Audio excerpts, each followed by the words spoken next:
Você sabe o que é gramscismo? São ideias provenientes do filósofo comunista marxista italiano Antonio Gramsci. Fundou a tese de que para implementar o socialismo numa sociedade, o melhor caminho é ir alterando aos poucos a estrutura de todas as instituições humanas, incluindo as religiosas, educacionais, morais, culturais, jurídicas, governamentais e midiáticas da mídia. Uma sociedade culturalmente e moralmente fraca é muito mais vulnerável a presenciar revoluções de qualquer tipo.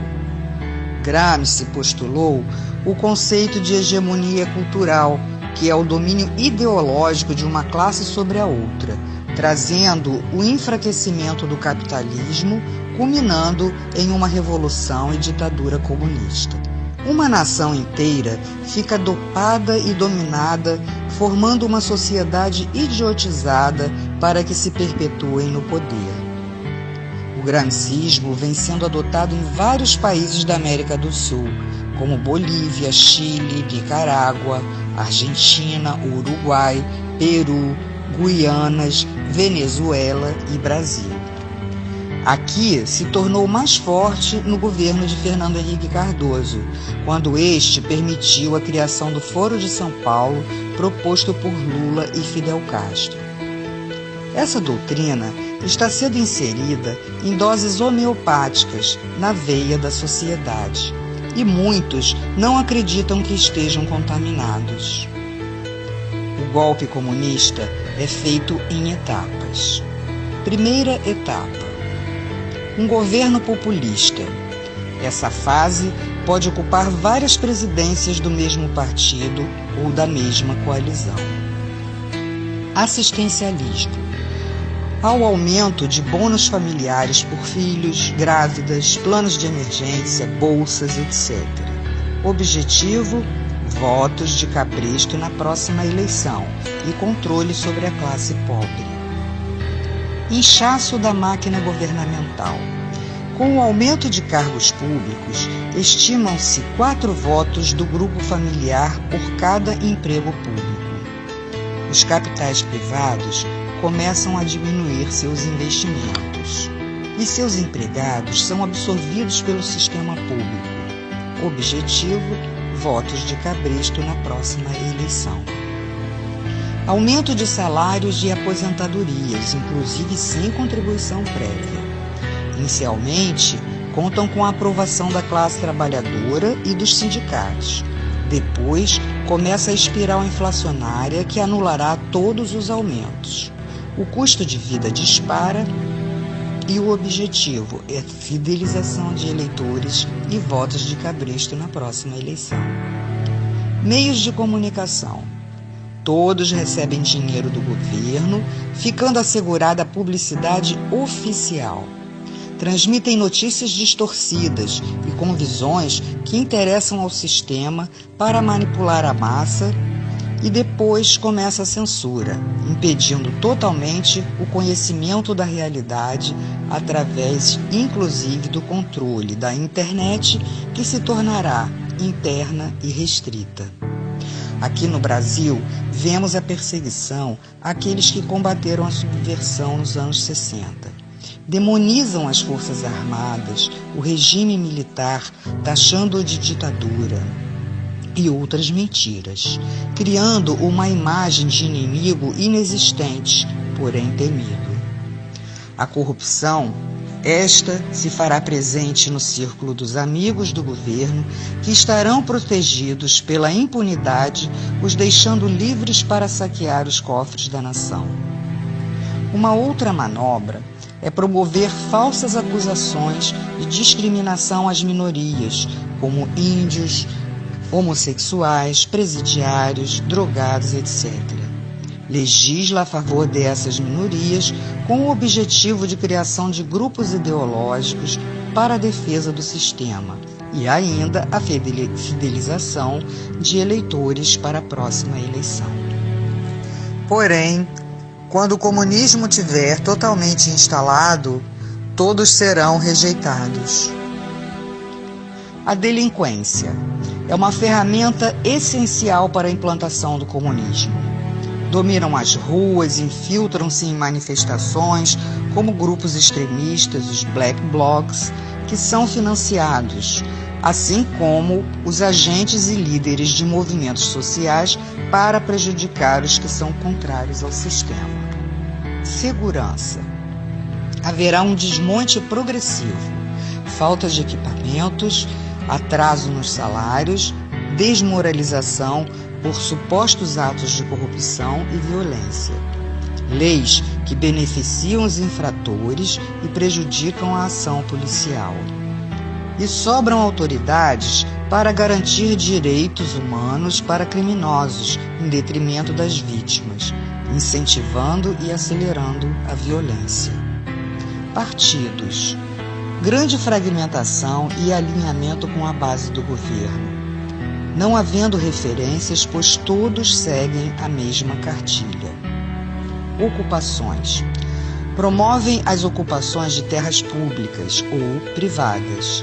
Invasões incentivadas por elementos que se beneficiam com a exploração dos menos favorecidos, cobrando aluguéis.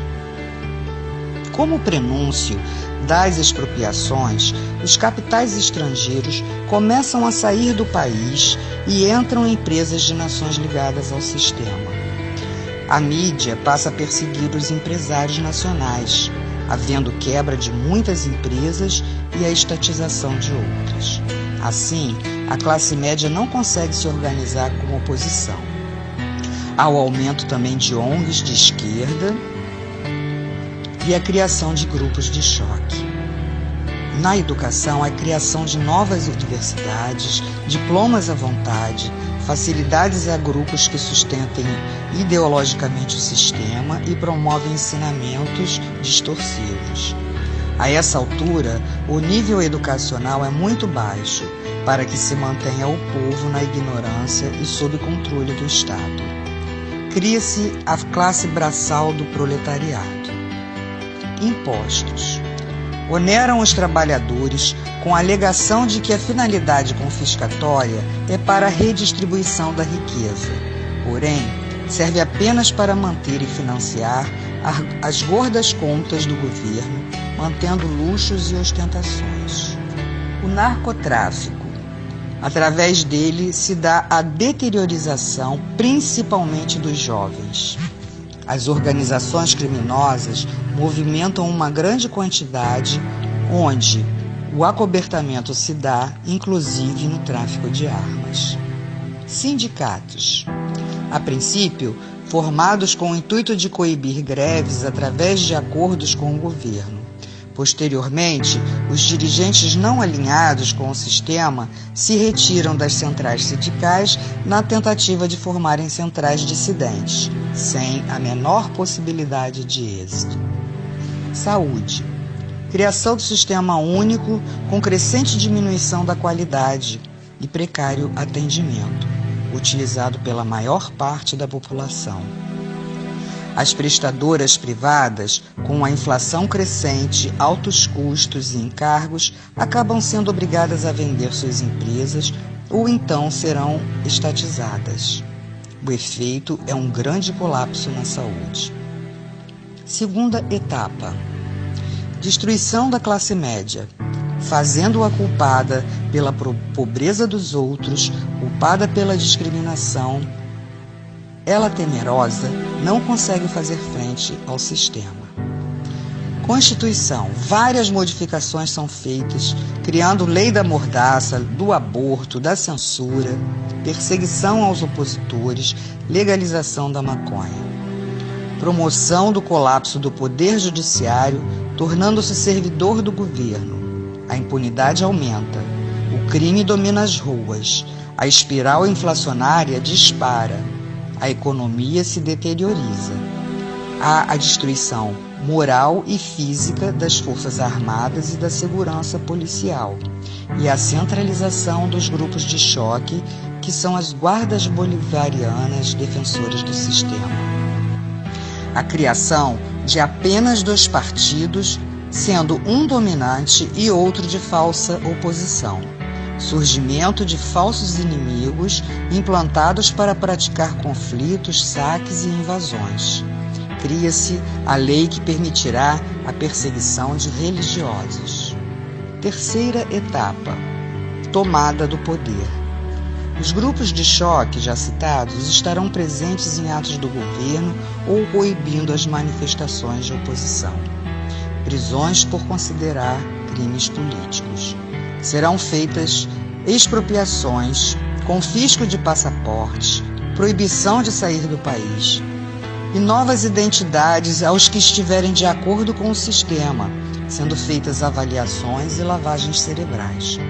Racionalização de alimentos e com direitos apenas aos que tiverem a nova identidade. Severas deportações, total controle social e fim da liberdade. Portanto, as portas do inferno estarão abertas para todos serem aprisionados com correntes e cadeados nesse sistema trevoso. Se não quisermos nos tornar escravos, devemos lutar por todos nós e nossas famílias, pela nossa liberdade enquanto há tempo. Saber o que se passa é um direito de todo cidadão. Vamos nos unir, ir para as ruas, demonstrar nossa insatisfação e pedirmos a faxina dos três poderes. Assim, teremos a chance de voltarmos a ter um país próspero, de luz e de paz. Faça a sua parte.